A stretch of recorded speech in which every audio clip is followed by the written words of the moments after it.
अस्सलाम वालेकुम, मैं हूं अलीना फारूक शेख। ईद के बाद पहला कारोबारी रोज़ और वज़ीर आज़म पाकिस्तान ने उनके बकौल अवाम को ईद का तोहफ़ा दिया है और बिजली के रेट्स में बड़ी कमी का ऐलान किया।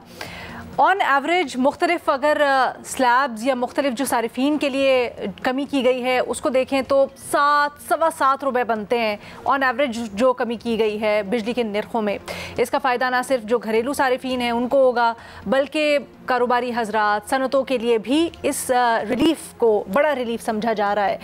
साथ ही साथ वज़ीर आज़म साहब ने यह भी ऐलान किया कि जो एक बहुत बड़ा पाकिस्तान का मसला है गर्दिशी कर्जा, उसके लिए भी उन्होंने प्लान तैयार कर ली है, एक टास्क फोर्स बना दी गई है और दावे के मुताबिक हुकूमती 5 साल के अंदर अगले गर्दिशी कर्जा ज़ीरो कर देंगे, इसके ऊपर मुकम्मल खात्मा या काबू पा लेंगे। ये भी कहा कि जी स्ट्रक्चरल रिफॉर्म्स चोरी को रोकने के लिए एक उसके ऊपर भी तैयारी हो रही है और ये जो 600 बिलियन का नुकसान होता है इसको रोकने के लिए भी इकदाम होंगे। माशी कारकर्दगी और दीगर जो रिफॉर्म्स अभी तक किए हैं उसका भी जिक्र किया वज़ीर आज़म ने। बट यहाँ पर सवाल ये पैदा होता है कि ये जो एक रिलीफ दिया है इस वक्त, इस रिलीफ से कितना मईशत को फ़ायदा होगा?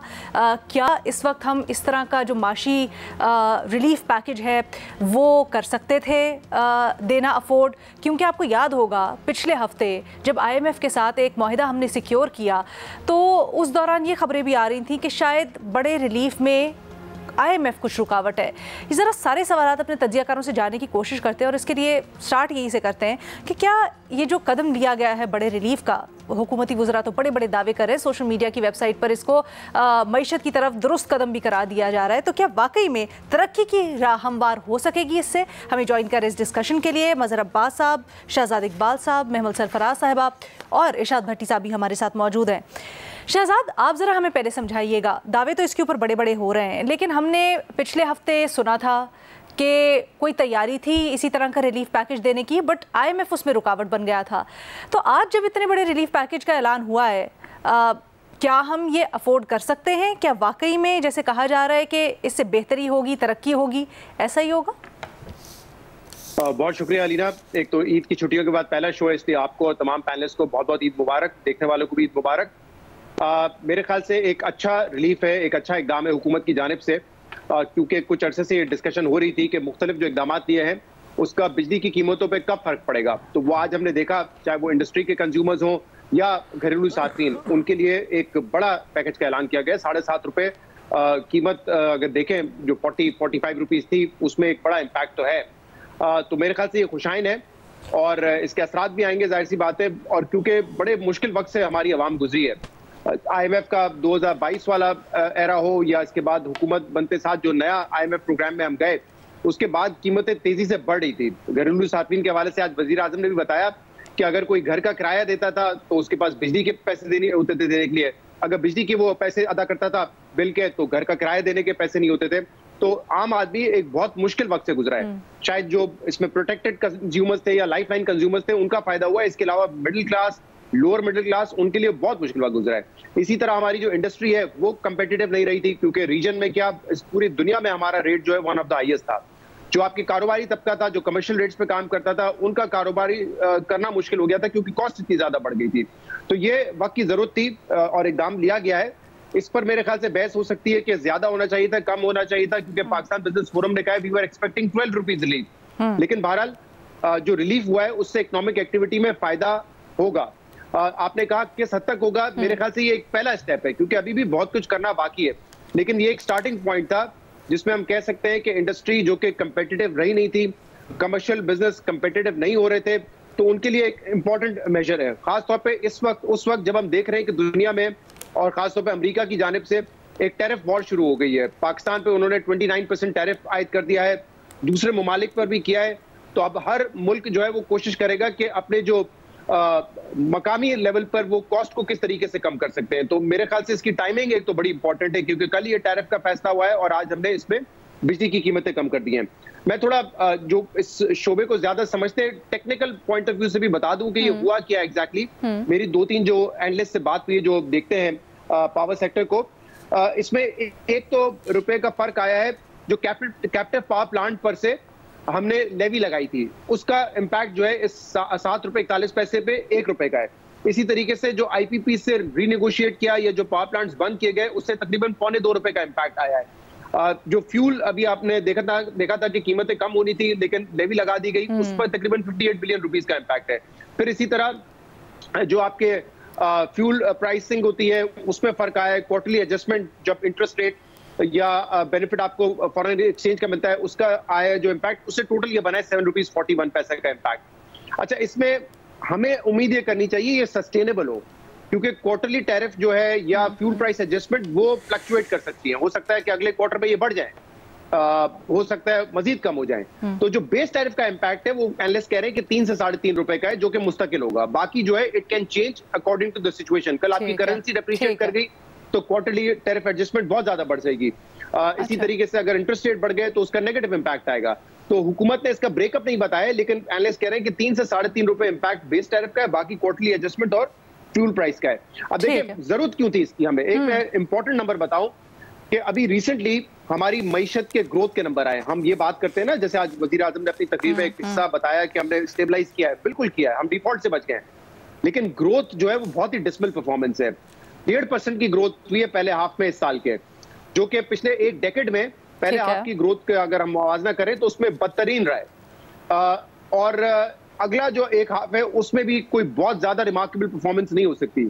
तो एक मुल्क जिसकी आबादी 2.4% से बढ़ रही है, उस मुल्क में 2.25% की जीडीपी ग्रोथ जो है ना वो बहुत ही नुकसानदेह ज़ेर कातिल है, क्योंकि लोगों को जॉब्स क्रिएट नहीं होंगी, लोगों का रोजगार नहीं बढ़ेगा। तो इस वक्त हमें अगर ग्रोथ की तरफ आगे बढ़ना है तो उसके लिए भी ये मेरे ख्याल से एक इंपॉर्टेंट फैक्टर था।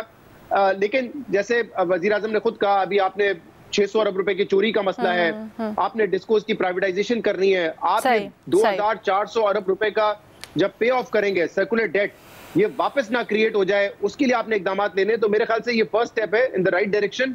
आगे मजीद इकदाम उठाने की जरूरत है। अच्छा, ये जो निटिग्रिटीज है इसके ऊपर आगे चल के भी बात करते हैं, बट आपने बड़ी कॉम्प्रहेंसिवली इसको समझा भी दिया, टेक्निकल साइड भी। भट्टी साहब, आप क्या एक्सपेक्ट कर रहे हैं?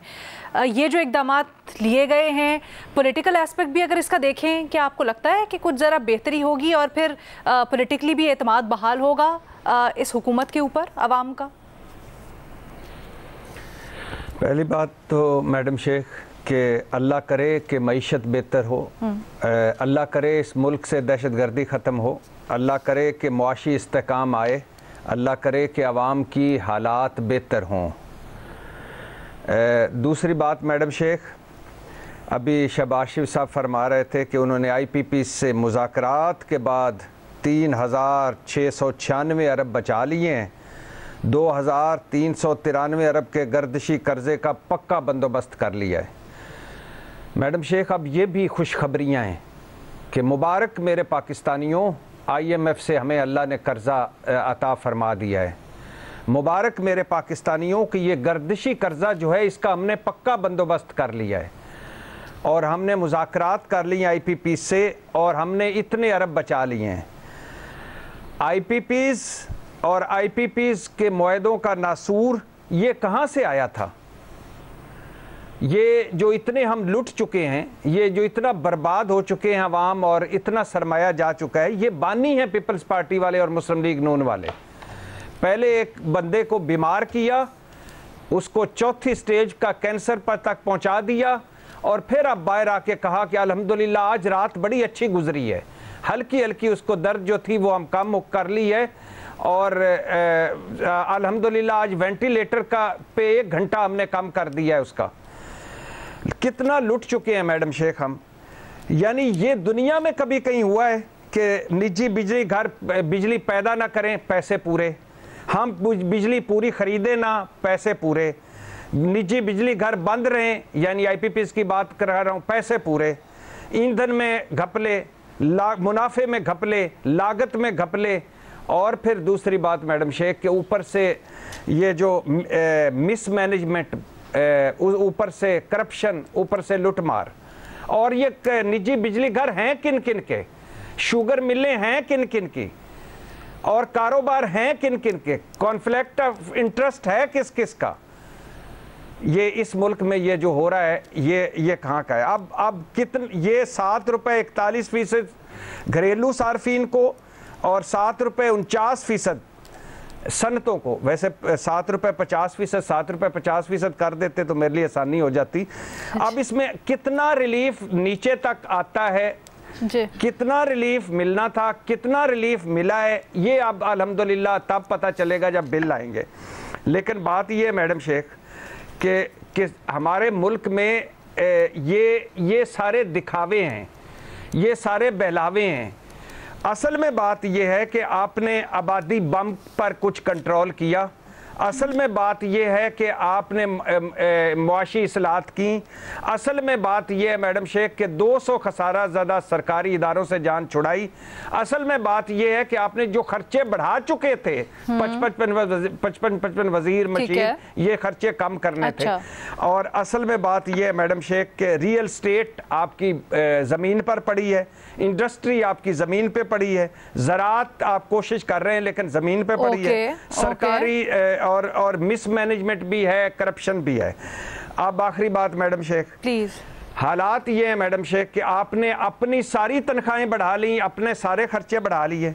आवाम का हाल ये है कि सोलर वाला जो लोग हैं वो रो रहे हैं, IPPs वाले रो रहे हैं। चीनी ज़्यादा हुई, चीनी एक्सपोर्ट कर दी, हाय चीनी कम होगी, चीनी इंपोर्ट कर लो।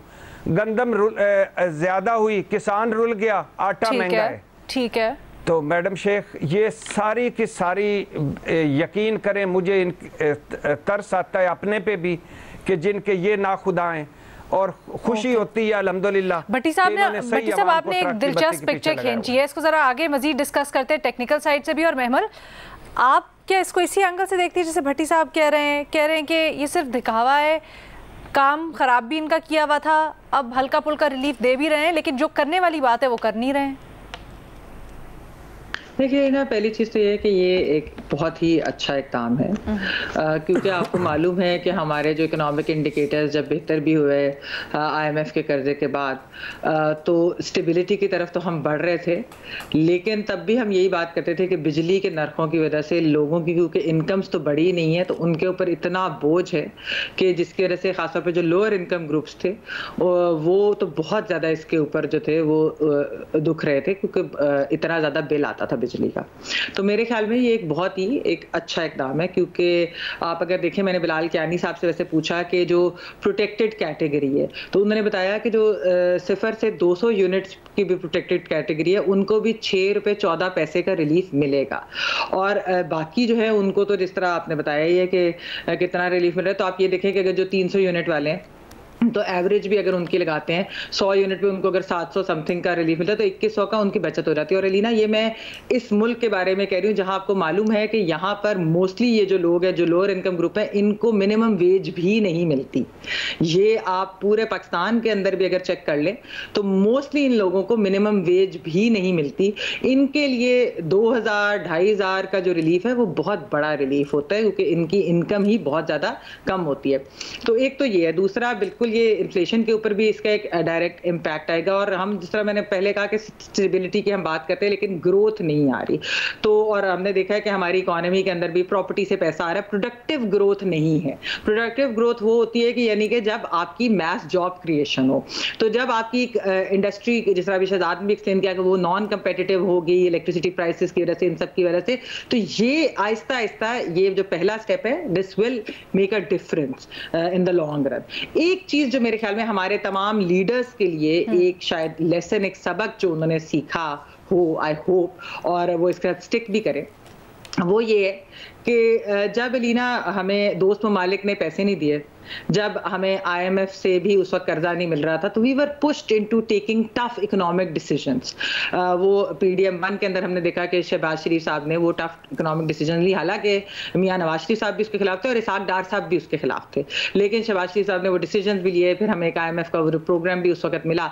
तो ये डिसीजन जो हैं ये लेने ज़रूरी भी थे, एंड आई होप कि इस तरह के डिसीजन जो हैं वो कोई शॉर्ट टर्म में ना वाली लिया जाए, बल्कि ये देखा जाए कि हम क्या चीज़ अफोर्ड कर सकते हैं और लॉन्ग टर्म में भी हम उसी तरीके से चले। ये ना करें कि हम पॉपुलैरिटी के लिए सब्सिडीज और ये दूसरी चीज़ें जो हम बहुत ज़्यादा हमारे यहाँ पर सियासतदान करते हैं, वो वाली चीज़ें नहीं होनी चाहिए। असल चीज़ ये है लीना कि आप अब जब नए कॉन्ट्रैक्ट भी करेंगे तो आप वो भी बेहतर होगा। फिर ये कि ग्रोथ को आपने स्टेबिलिटी की तरफ भी ले जाने, नहीं ग्रोथ भी आपकी स्टेबल हो, तो वो इसी तरीके से हो सकती है कि अगर आपकी जॉब क्रिएशन होगी, अगर आपका प्रोडक्टिव इकोनॉमिक सेक्टर जो है वो बेहतर होगा, जॉब क्रिएशन होगी, तो फिर शायद लोगों के ऊपर इस तरह का इंपैक्ट भी नहीं आएगा जब उनकी इनकम बढ़ेगी या उनको इनकम मिलेगी। क्योंकि हमने यहाँ पर देखा है कि लोग तो जॉबलेस हो गए थे बहुत सारे लोग, और फिर जो लोग काम कर भी रहे थे उनकी भी तनख्वाहें नहीं बढ़ रही थी, इनकम ही नहीं बढ़ रही थी और खर्चे बढ़ी जा रहे थे। उसकी वजह से बहुत ज्यादा नुकसान हुआ था, उसकी वजह से बहुत ज्यादा लोगों को मसला। तो इसलिए प्रोडक्टिव इकोनॉमिक ग्रोथ के ऊपर मेरे ख्याल में हुकूमत का फोकस होना चाहिए और उनको इन द लॉन्ग रन ये जो रिलीफ सब्सिडीज इसकी जो आदत है इसको भी उनको स्लोली ग्रेजुअली कम करना चाहिए टफ इकोनॉमिक डिसीजंस के साथ। जो आज लिया गया है फैसला या इकदाम लिया गया है, वो अच्छा फैसला है और उससे आपको लगता है डेफिनेटली वो कंट्रीब्यूट करेगा। मदद साहब, आपकी क्या राय है? देखिए, पहली चीज़ तो ये कि जाहिर है ये ऐलान जो है ये खुशाइंद है, एक आम आदमी के लिए भी, एक मिडिल क्लास के लिए भी, एक फैक्ट्री बिज़नेस कम्युनिटी के लिए भी खुशाइंद ऐलान है। लेकिन और किसी भी मईशत को एतमाद या मिलता है, वो मिलता है पॉलिटिकल स्टेबिलिटी से। पॉलिटिकल स्टेबिलिटी से मुराद ये होती है कि कंसिस्टेंसी, कि क्या ये सिलसिला चलता रहेगा। दूसरा होता है कंटिन्यूटी, क्या ये चीज़ ऐसा नहीं है कि आज से 3 महीने बाद पता चला फिर जो है कीमतें बढ़ गई हैं। और चौथी चीज़ होती है कॉन्फिडेंस, कि आपको किस हद तक एतमाद है अपनी माशी सूरत हाल पे बेहतरी बनाने के लिए। प्रॉब्लम कहाँ है? प्रॉब्लम हमारे यहाँ ये आई है कि हमें ये ज़रूर देखना है, जैसे अभी भट्टी साहब ने भी इशारा किया, कि ये आखिर, और इस चीज़ का पता चलना चाहिए लोगों को कि ये IPPs के जो मुआहदे थे, इस मुआहदे से फ़ायदा किसको हुआ और कितना हुआ। और आज जब ये इस चीज़ को रिव्यू किया जा रहा है तो ये तो पता होना चाहिए ना कि रिव्यू करने का मतलब ये है कि चीज़ें गलत हुई थीं।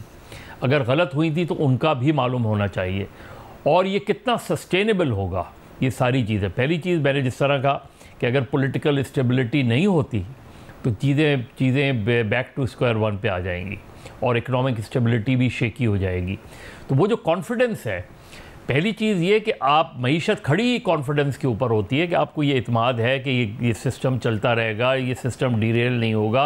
अब अगर शहबाज शरीफ साहब के आप पहले 16 महीने देखें 2022 के बाद, तो वो तो उससे ज़्यादा डिज़ास्ट्रस तो कोई नहीं थी जिसके बारे में वो ये कहा जाता है कि हमने अपनी सियासत की कुर्बानी दी। लेकिन ये सियासत की कुर्बानी नहीं थी, ये बहुत बड़ा स्कैम था जो डॉलर्स वाला था।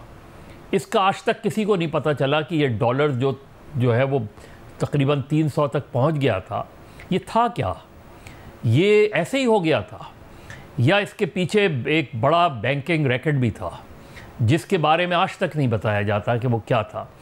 तो पूरी जो आपकी मईशत खड़ी होती है और गवर्नमेंट खड़ी होती है, वो अच्छी गवर्नेंस, अच्छी मैनेजमेंट पे खड़ी होती है, और उस तरफ हमारी बिल्कुल भी तवज्जो नहीं है। तो अगर आपकी तवज्जो नहीं रही और आप इसको सस्टेन नहीं कर सके तो हम फिर उधर आ जाएंगे। अभी जिस तरह पेट्रोल का होता है कि कभी कीमतें कुछ बढ़ती हैं फिर वापस आ जाती हैं, और जब कम होती हैं तो उसके असरात जो है कीमतों उधर नहीं पड़ते, किरायों पर नहीं पड़ते, किराए जो बढ़ गए वो बढ़े रहते हैं उसमें। तो अब ये जो सूरत हाल है, ये अगर ये पॉजिटिव इंडिकेटर है जो कि लगता है, तो ये कितना सस्टेनेबल होगा, कितना सस्टेन कर पाएगी गवर्नमेंट, कितना कर पाएगी, और ये कितना कंटिन्यू रहता है। अगर रहता है और चीज़ें मुसलसल नीचे आती हैं, जो है कीमतें नीचे आती हैं, तो जाहिर है इसका आगे जाके इम्पैक्ट बहुत ज़्यादा पॉजिटिव होगा। लेकिन अगर वापस हम फिर उसी सूरत हाल में आ जाते हैं तो फिर हम वापस बैक टू स्क्वायर वन पे आ जाएंगे।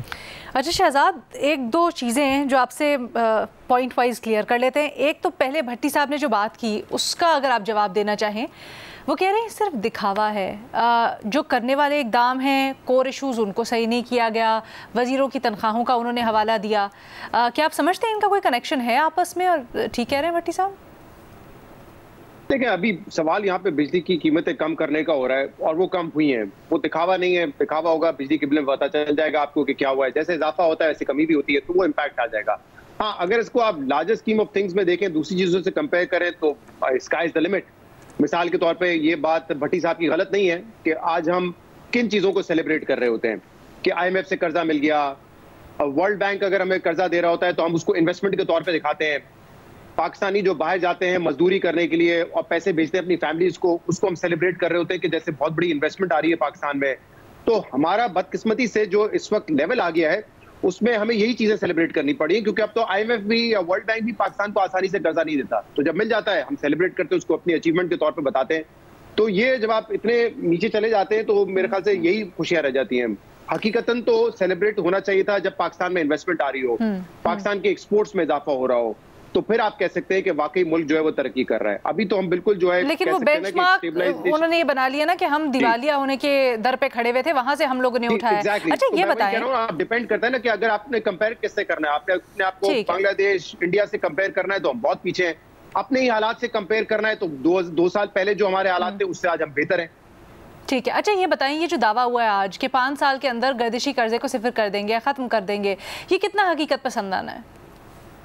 अच्छा देखें, ये हमने 2013 में भी जब इसहाक डार साहब थे उन्होंने तकरीबन 450-500 अरब रुपए की वन शॉट पेमेंट की थी, लेकिन वो गर्दिशी कर्जा उस वक्त सिफर हो गया। आज 10 साल के बाद हम तकरीबन 2400 अरब रुपए की गर्दिशी कर्जे पे खड़े हुए हैं। तो इस वक्त भी हमारे सामने जो प्लान अब तक रिवील हुआ है वो यही है कि बैंकों से कर्जा लेंगे, कमर्शियल बैंक के 1250 अरब रुपए आपको देंगे, जिससे हम ये पे ऑफ करेंगे, कुछ और सेटलमेंट्स हो जाएंगी तो ये गर्दिशी कर्जा खत्म हो जाएगा। लेकिन जैसे आज बताया गया प्राइम मिनिस्टर की जानिब से, अगर आप चोरी नहीं रोकेंगे, अगर आप लाइन लॉसेस नहीं रोकेंगे, अगर आप अपनी रिकवरी बेहतर नहीं करेंगे, तो फिर ये गर्दिशी कर्जा जो है वो दोबारा चढ़ता रहेगा। तो इसीलिए हमें हर पहलू पे काम करना है। एक तो इन चीजों को फिक्स करना है जिसमें डिस्कोस की प्राइवेटाइजेशन बड़ा अहम है, जिसके हवाले से कई अरसे से बात हो रही है लेकिन वो अब तक हुए नहीं है। तो अगर ये तमाम चीजें मटीरियलाइज होती हैं और हम जो नया फ्लो है सर्कुलर डेट का उसको रोकने में कामयाब हो जाते हैं तो वो हमारी अचीवमेंट होगी। अदरवाइज एक कर्जा लेके आप दूसरा कर्जा पे करेंगे और फिर सर्कुलर डेट जो है वो वहां से खड़ा हो रहा होगा तो आपका कोई फायदा नहीं होगा इसमें। अच्छा, और इस चीज के लिए जो टास्क फोर्स का हवाला दिया और बनाई भी गई है, अगर आप on the face of it देखें जो नाम उसमें इंक्लूड किए गए, आपको लगता है केपेबल हैं, आप मुतमईन हैं उनसे? देखिए मेरे ख्याल से तो ऑलमोस्ट हो ही चुका है। जैसे आज मईशत की चाहे उसको इस्तेकाम देना हो या ग्रोथ या ये IPPs का मामला हल होना हो, उसमें वजीर आजम ने टास्क फोर्स को जो वजीर तवानाई है उनको क्रेडिट दिया, साथ में पाक फौज को क्रेडिट दिया, chief of army staff Asim Munir को क्रेडिट दिया, क्योंकि ये बड़ा ऑब्वियस है कि इस वक्त ये तमाम जो काम हो रहे हैं ये मुश्तरका तौर पे हो रहे हैं। शायद सिविलियन हुकूमत की इतनी कैपेसिटी नहीं है कि ये कर सके, इसीलिए अभी जो IPP से नेगोशिएशन हुई उसमें भी एक मिलिट्री का रोल था। आगे भी जो आप देखेंगे चाहे इन्वेस्टमेंट हो चाहे एग्रीकल्चर हो उसमें मिलिट्री का रोल है।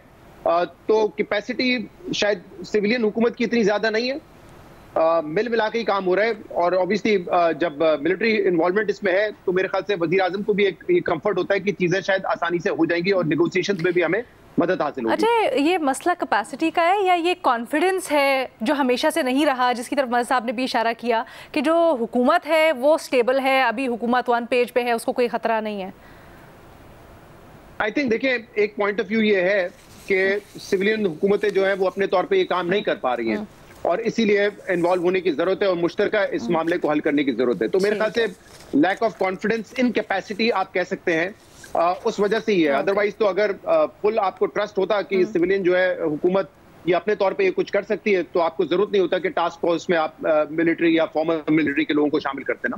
ये एक इंटरेस्टिंग जाविया है। बहरहाल जी, हमारे तजियाकारों की आपने राय जानी। भट्टी साहब थोड़ा सा इख्तलाफ कर रहे हैं, बाकी तीनों समझते हैं कि ये बड़ा एक अच्छा रिलीफ है और एक अच्छा कदम है और आने वाले दिनों में ये पाकिस्तानी मईशत के लिए भी अच्छा होगा और ग्रोथ के रास्ते पर डालेगा। एक छोटी सी ब्रेक देते हैं, फिर आपके सवालात। Welcome back. आप लोगों ने YouTube के ऊपर हमें सवालात भेजे, उनको प्रोग्राम में शामिल करते हैं। भट्टी साहब, आपसे सवाल, आपसे कोमल गौहर पूछ रही हैं कि अडियाला में अली अमीन गंडापुर और बैरिस्टर सैफ की बानी से मुलाकात हुई जिसमें इस्टेब्लिशमेंट के साथ मुफाहमत पर तफसीली तबादला ख्याल किया गया। मुबैना तौर पर रिपोर्ट हो रहा है ज़राए से पार्टी क़यादत की बजाय मुफाहमत के लिए अली अमीन का मुतहरिक होना क्या पार्टी में खलीज बढ़ा देगा?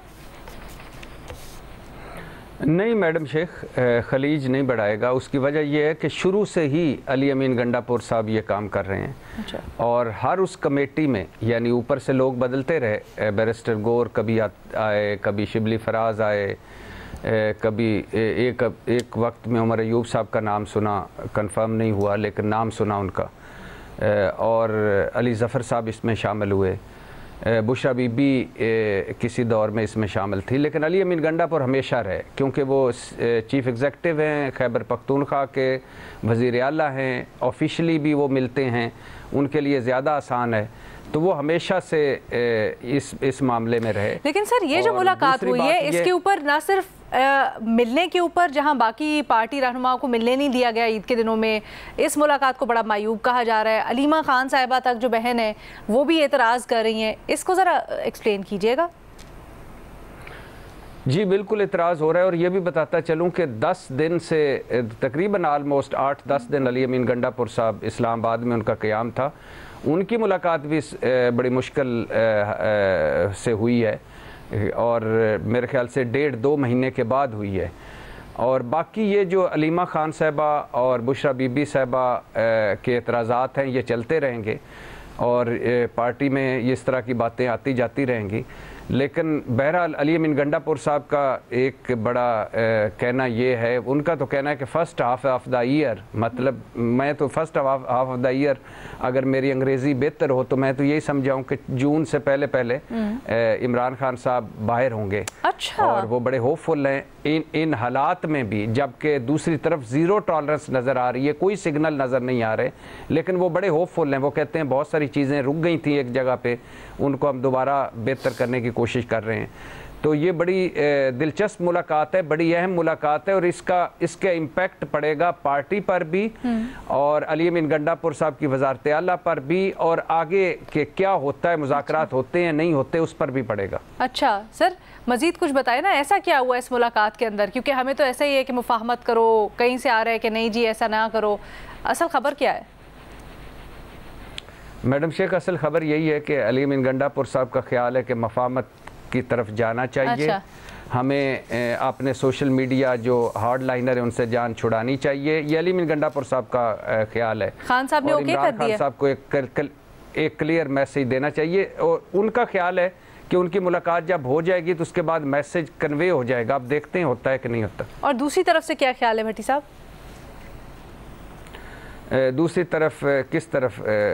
बाकी पार्टी की तरफ के दूसरे फरीक की तरफ? दूसरे फरीक की तरफ सर, जिनसे मुफाहमत होनी है, एस्टैब्लिशमेंट।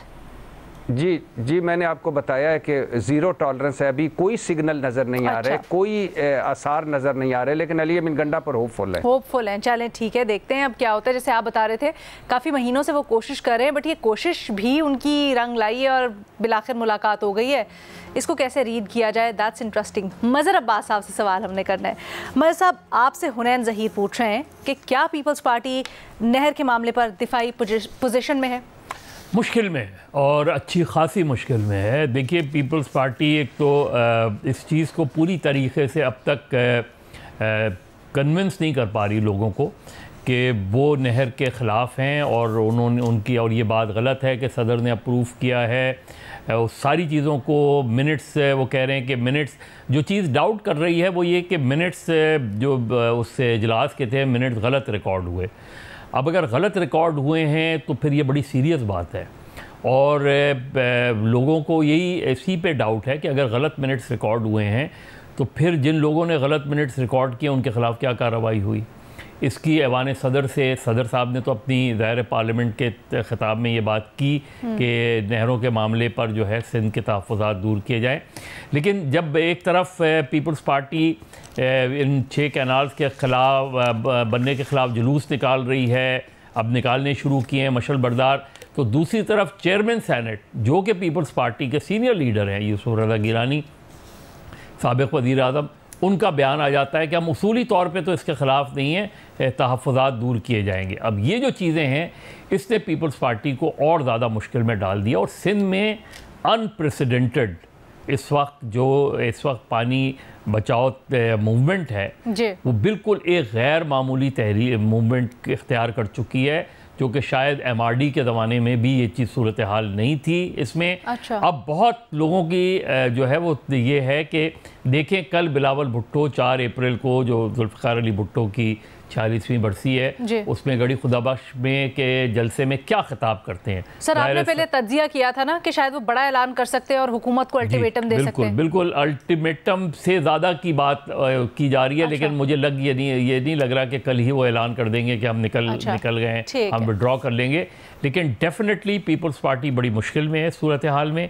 इससे ज़्यादा मुश्किल सूरत हाल पीपल्स पार्टी ने रूलर सिंध में इससे पहले नहीं देखी। ठीक है जी, एक छोटी सी अब ब्रेक लेते हैं, ब्रेक के बाद वापस आएंगे और बाकी सवाल शामिल करेंगे।